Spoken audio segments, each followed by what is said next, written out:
En lo más profundo del sistema penitenciario, existe un tipo de criminal que ni siquiera los más temidos asesinos se atreven a aceptar: los caníbales. Aislados por el horror de sus actos, enfrentan no solo una condena legal, sino una cadena perpetua de rechazo y violencia a manos de quienes comparten sus celdas.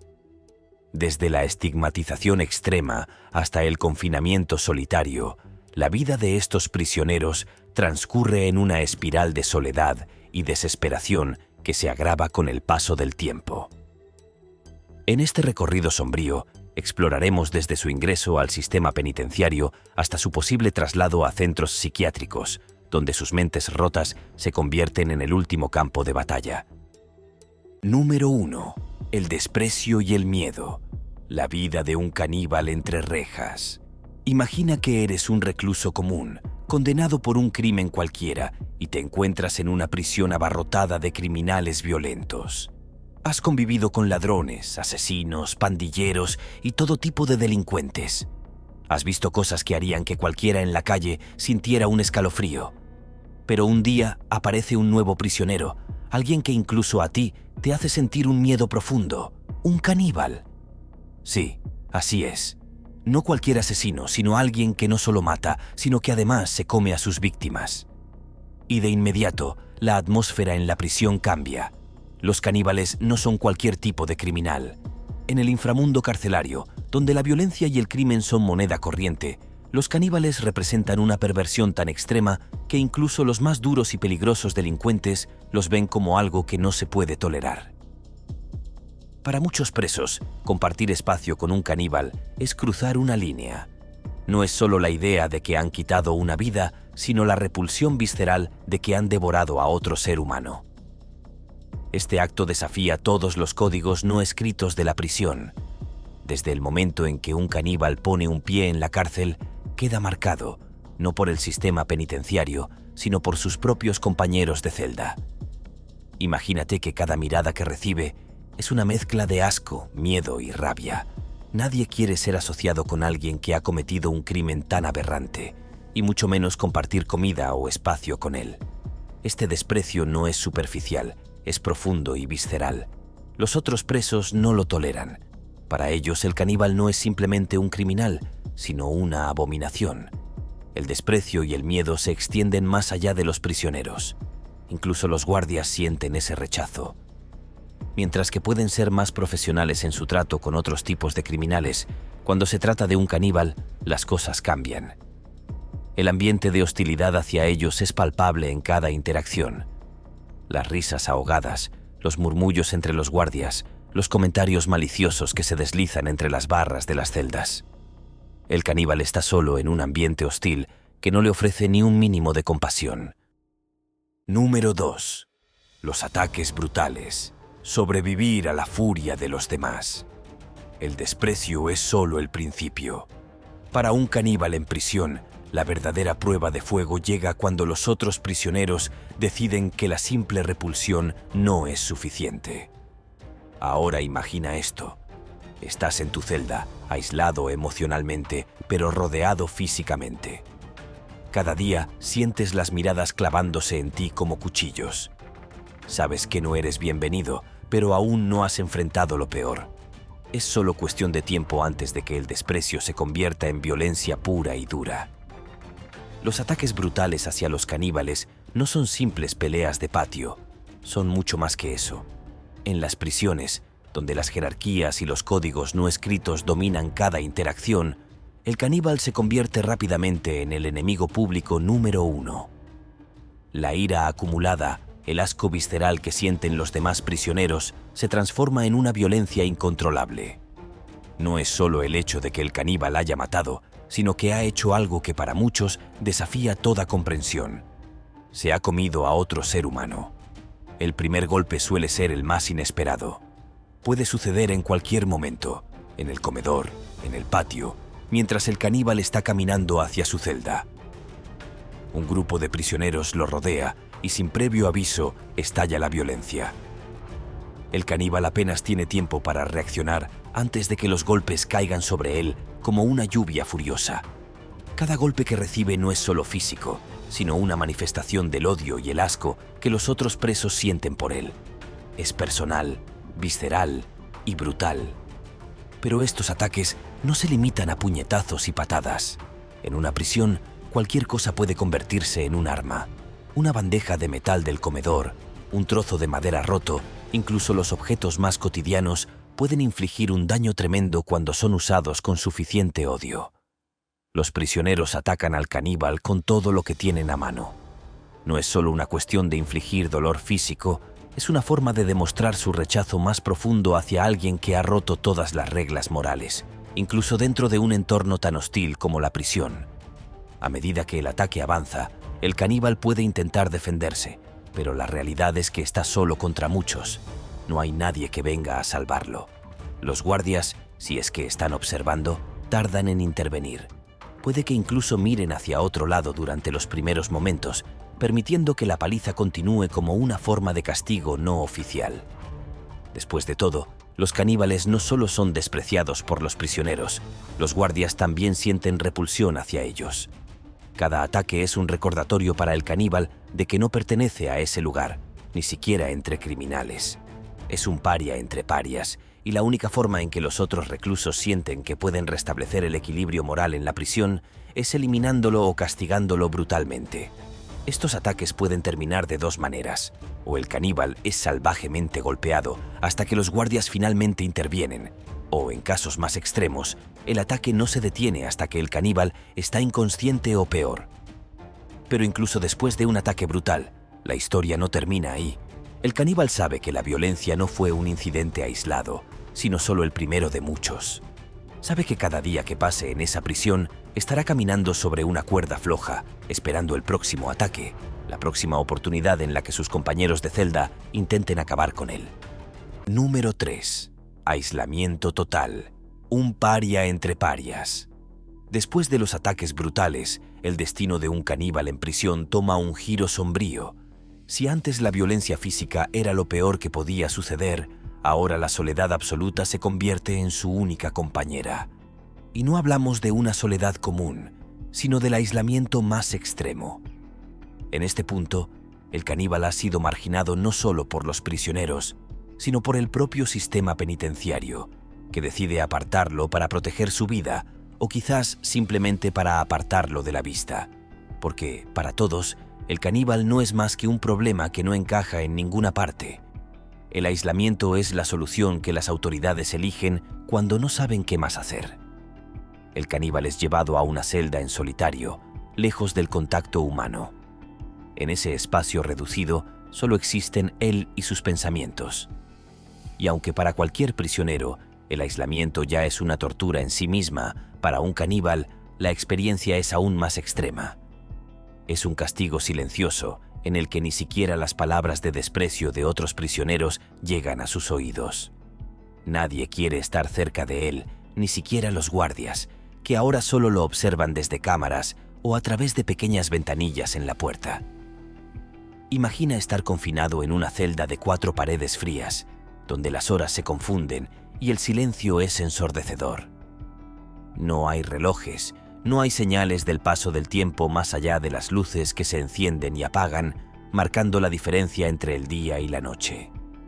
Para el caníbal, cada minuto se siente como una eternidad. Este aislamiento no es solo físico, es también psicológico. Es un viaje hacia la locura, un espacio donde la mente comienza a jugar malas pasadas. No hay estímulos externos, no hay conversaciones, no hay contacto humano. Es un infierno silencioso. El castigo del aislamiento no solo es para proteger al caníbal de los ataques, sino para proteger a los demás de él. Es como si fuera una bestia salvaje que necesita estar enjaulada, no porque vaya a atacar, sino porque su mera presencia resulta perturbadora para el resto. Para las autoridades, mantenerlo en solitario es una forma de controlar el caos, pero para el caníbal es el inicio de una nueva pesadilla. Cada sonido, cada eco de los pasos de los guardias fuera de su celda se convierte en una constante tortura mental. Nunca sabe cuándo alguien abrirá la puerta, si es para entregarle la comida o para llevarlo a alguna parte. Y cuando lo sacan de su celda, si es que eso sucede, el proceso es meticulosamente controlado. Las esposas y las cadenas son sus compañeras cada vez que se mueve. Lo llevan por pasillos vacíos donde no cruza a nadie. No puede hablar con otros prisioneros, ni siquiera ver sus rostros. Es como un fantasma que se mueve entre las sombras de la prisión, invisible para todos, pero siempre presente en la mente de los guardias y las autoridades. Este aislamiento extremo no es solo una medida de seguridad, sino un castigo adicional por el crimen que cometió. El problema con el aislamiento es que empieza a desdibujar la línea entre la realidad y la locura. Al estar tanto tiempo solo, el caníbal comienza a perder la noción del tiempo. Los días pasan sin diferencia, los recuerdos se mezclan y lo único que queda es el presente interminable de 4 paredes. Sin contacto humano, su mente comienza a deteriorarse. Las alucinaciones, los delirios, las conversaciones imaginarias empiezan a llenar ese vacío. ¿Está volviéndose loco o siempre lo estuvo? Estas preguntas se repiten una y otra vez en su mente, pero no hay respuesta. Solo el silencio. Es irónico pensar que el aislamiento, destinado a proteger al caníbal de los ataques de otros, se convierte en un castigo aún peor. Porque aunque el aislamiento físico lo mantiene a salvo de los golpes y los ataques, lo que sufre ahora es un asalto psicológico constante. Ya no hay compañeros de celda que lo golpeen, pero su mente ahora es su peor enemigo. Cada pensamiento es una daga que se hunde más profundo en su psique. Cada recuerdo es un eco que retumba sin fin en las paredes de su celda. Número 4. El traslado a centros psiquiátricos. La última parada del horror. Después de los ataques brutales y el largo confinamiento en aislamiento, para algunos caníbales, la situación se vuelve tan insostenible que el sistema penitenciario toma una decisión definitiva: trasladarlos a centros psiquiátricos. Esta es la última parada en un viaje de horror. El caníbal no es simplemente un criminal más. Es alguien que ha cruzado una frontera mental que otros ni siquiera pueden comprender. Y, con el tiempo, las autoridades se dan cuenta de que la única solución posible es sacarlo del ambiente carcelario y colocarlo en una institución especializada en la mente perturbada. Para muchos reclusos, ser transferidos a un hospital psiquiátrico puede sonar como una forma de escapatoria, una vía de alivio respecto a la dureza de la prisión. Pero no nos equivoquemos. Un centro psiquiátrico de alta seguridad no es un refugio ni una escapatoria. Es otro tipo de confinamiento, donde la realidad misma se transforma en una pesadilla aún más profunda.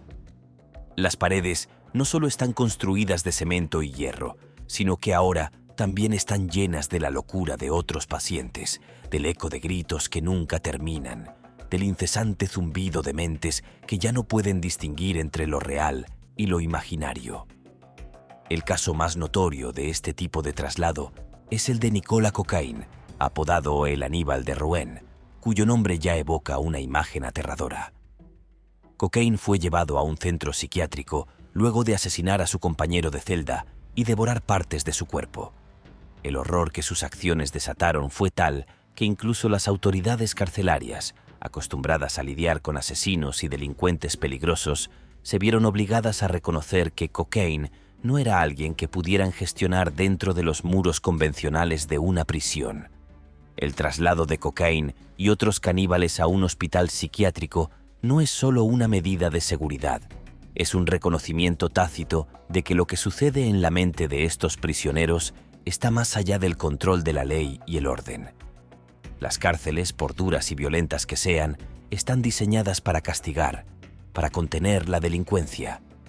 Pero la locura, especialmente cuando se entrelaza con la brutalidad del canibalismo, es un monstruo que las rejas de la prisión no pueden contener. Necesitan un espacio diferente, uno que no esté orientado solo a castigar, sino a tratar, a enfrentar de algún modo lo inentendible. Sin embargo, el ingreso en un hospital psiquiátrico de alta seguridad no significa alivio para el caníbal. Aquí, su vida se convierte en algo muy distinto, pero no menos aterrador. En lugar de compartir una celda con otros presos, ahora comparte pasillos con pacientes cuyo desequilibrio mental es tan extremo como el suyo, a veces peor. En el hospital psiquiátrico, las reglas del juego cambian. Ya no es cuestión de jerarquías criminales, sino de pura supervivencia mental. Los pacientes aquí no forman bandas ni se preocupan por peleas territoriales. Están inmersos en sus propios mundos distorsionados, algunos de los cuales son incluso más peligrosos que las luchas físicas de la prisión. Para el caníbal, este nuevo entorno puede ser más perturbador que la propia prisión. Los sonidos de las prisiones, los gritos, los insultos, el eco metálico de las puertas cerrándose, se ven reemplazados por los gritos de la locura. Las noches son interminables, llenas de sombras que no se disipan con la luz del día. Los pacientes a su alrededor pueden gritar sin cesar, hablar consigo mismos, reír de manera descontrolada o simplemente quedarse inmóviles, con los ojos fijos en un punto que solo ellos pueden ver. Pero no son solo los otros pacientes los que atormentan al caníbal en este nuevo mundo.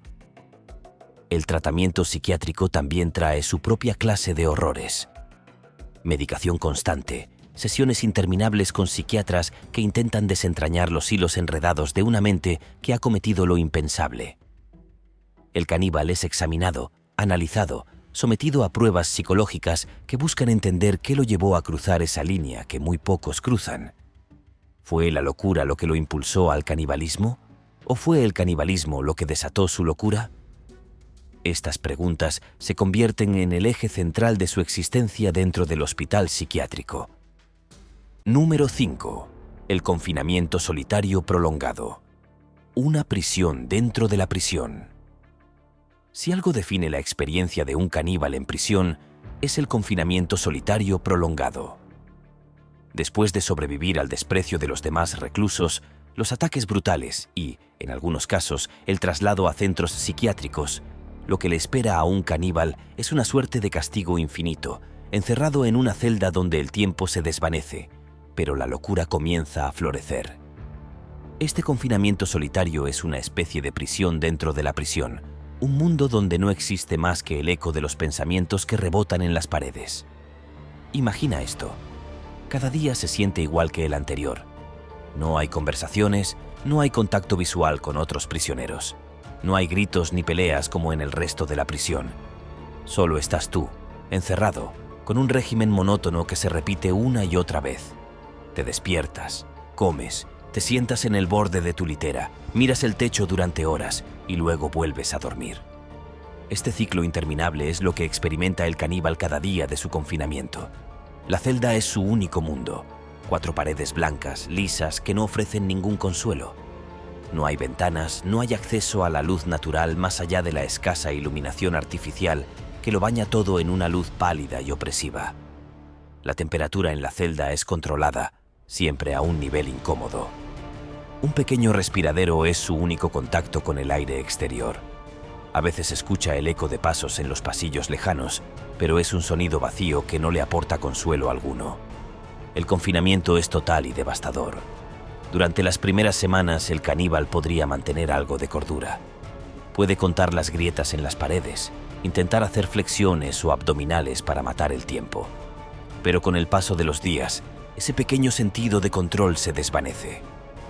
Las grietas que contaba ya no tienen sentido. Las flexiones se vuelven mecánicas y su cuerpo, aunque intacto, comienza a sentir el peso de la inactividad. El aislamiento físico, combinado con la falta de contacto humano, empieza a hacer estragos en su mente. Uno de los efectos más destructivos del confinamiento solitario prolongado es la alteración del sentido del tiempo. Para el caníbal, los días se convierten en una masa indiferenciada. No hay relojes, no hay referencias claras de si es de día o de noche. El único indicador del paso del tiempo es la comida, que le traen en momentos regulares. Pero esa comida, tan insípida y mecánica, se convierte en un recordatorio amargo de que está atrapado en un ciclo sin fin. Come, pero no disfruta. Mastica, pero no saborea. Es una acción automática, necesaria para sobrevivir, pero no para vivir. Y entonces comienza el verdadero tormento. La mente del caníbal empieza a traicionarlo. Al principio, solo son pensamientos repetitivos que no puede sacarse de la cabeza.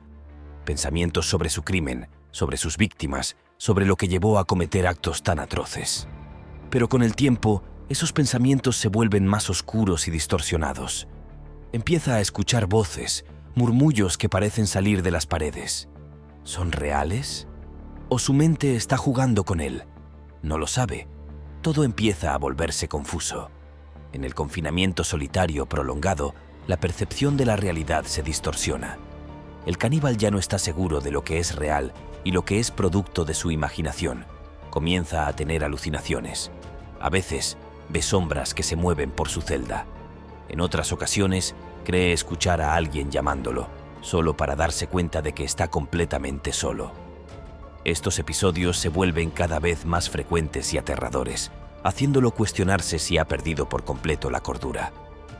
Lo que antes era un espacio físico neutral, ahora se ha convertido en una celda mental.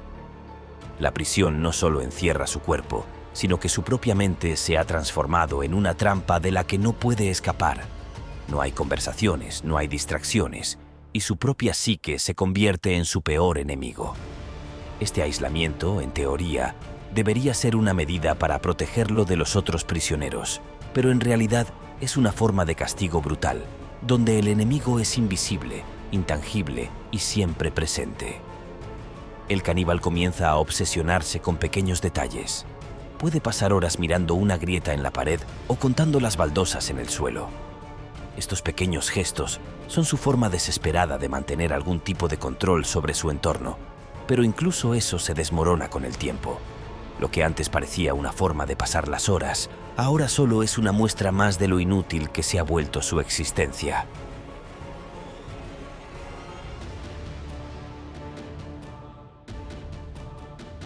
Número 6. La estigmatización extrema. Un monstruo a los ojos de todos. Si hay algo que marca para siempre a un caníbal en prisión, es la estigmatización. No importa cuánto tiempo pase tras las rejas, no importa lo que haga para intentar redimirse o simplemente sobrevivir en ese entorno hostil. Para todos, absolutamente todos, dentro y fuera de la prisión, el caníbal será siempre un monstruo. Y no un monstruo cualquiera, sino uno que ha cruzado las fronteras de lo comprensible, de lo moralmente aceptable. Su delito no es solo un crimen, es una traición a la humanidad misma. Desde el momento en que el caníbal ingresa a la prisión, su historia se difunde rápidamente entre los reclusos. No se necesita mucho para que las noticias corran por los pasillos y las celdas. Algunos pueden haber oído hablar de su caso en las noticias, otros simplemente escuchan los rumores que se esparcen como pólvora. Ese tipo es un caníbal. Y una vez que esa etiqueta se le adhiere, no hay forma de quitársela. Lo que hace que la vida de un caníbal sea aún más difícil es que para la mayoría de los prisioneros, incluso aquellos condenados por los crímenes más horribles, hay un límite que no se debe cruzar. Y el canibalismo está muy por encima de ese límite. El caníbal se convierte en el otro absoluto. En un ambiente donde la violencia, el crimen y la traición son moneda corriente, él es algo más. No es solo un criminal, es un símbolo de la ruptura total de las normas humanas. No solo ha matado, ha devorado carne humana. Esa acción, ese acto, lo sitúa más allá del bien y del mal, en un terreno donde nadie quiere relacionarse con él, ni siquiera los peores asesinos. La estigmatización lo sigue a cada rincón de la prisión. Nadie quiere compartir espacio con él, nadie quiere hablarle, y mucho menos tocarlo. Es como si su presencia misma fuera una amenaza, un recordatorio de lo grotesco que puede llegar a ser el ser humano. En el comedor, cuando entra, las conversaciones se apagan. Los prisioneros lo observan de reojo, y las mesas que podrían haber estado ocupadas, de repente se vacían a su alrededor. Nadie quiere compartir una bandeja de comida con alguien que ha probado carne humana. Incluso aquellos que no le temen físicamente, aquellos que podrían atacarlo en un momento de violencia, prefieren mantener su distancia. Es como si temieran que estar cerca de él, incluso por un instante, pudiera contaminar su humanidad. Pero la estigmatización no solo viene de los prisioneros. Los guardias también lo ven de manera diferente.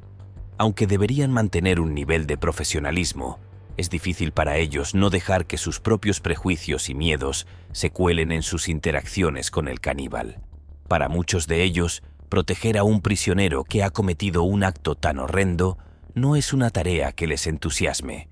Si bien no pueden atacarlo directamente como lo harían otros reclusos, su desprecio se manifiesta en formas más sutiles: tratos despectivos, comentarios sarcásticos o simplemente ignorarlo hasta el punto de la negligencia.